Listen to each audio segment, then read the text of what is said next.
I'm seeing more short sales hit the Las Vegas market, and if you're an investor, you should be paying attention.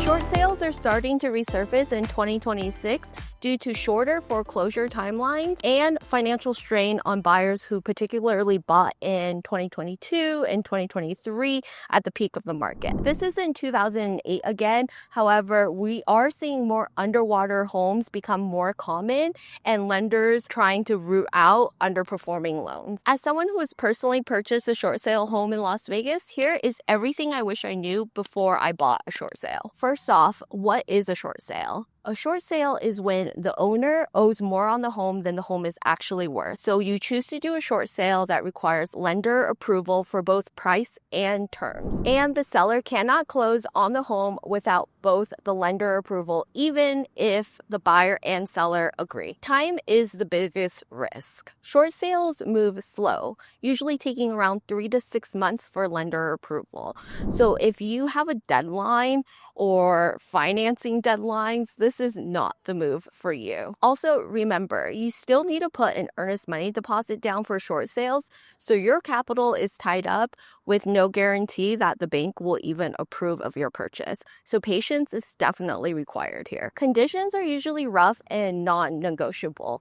Most short sales in Las Vegas I see are no repairs, no credits, no guarantees. So you definitely want to plan for the worst case scenario.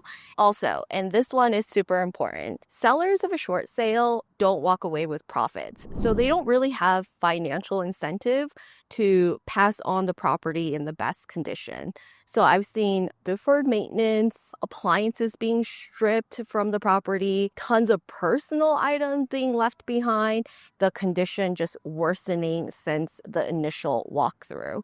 So make sure to budget if the property does change from the initial walkthrough, because that might potentially happen. Lender behavior and pricing traps. Now, this is where most investors get burned. So the lenders typically rely mostly on broker price opinions and appraisals. So if their internal value is different than the offer that was accepted, they could do one of 3 things. First, they can reject your offer outright. Second, they could counter your offer even higher than what you initially had the accepted offer at. And third, they can just sit on the file for weeks reviewing the offer and not get back to you for a couple of months down the road. And here's the trap. I've seen lenders sit on properties that think they have a higher market value for weeks and watch the property continue to deteriorate. So by the time you are ready to close, the numbers just really don't make sense anymore. And here's another common issue, multiple liens. When a property is under short sale, they probably also forgot to pay their HOAs or their trash bills. So there could be multiple liens on the property. There could be second mortgages, HELOCs, and all these lien holders have to agree in order for the sale to proceed. If there are multiple liens, that could take months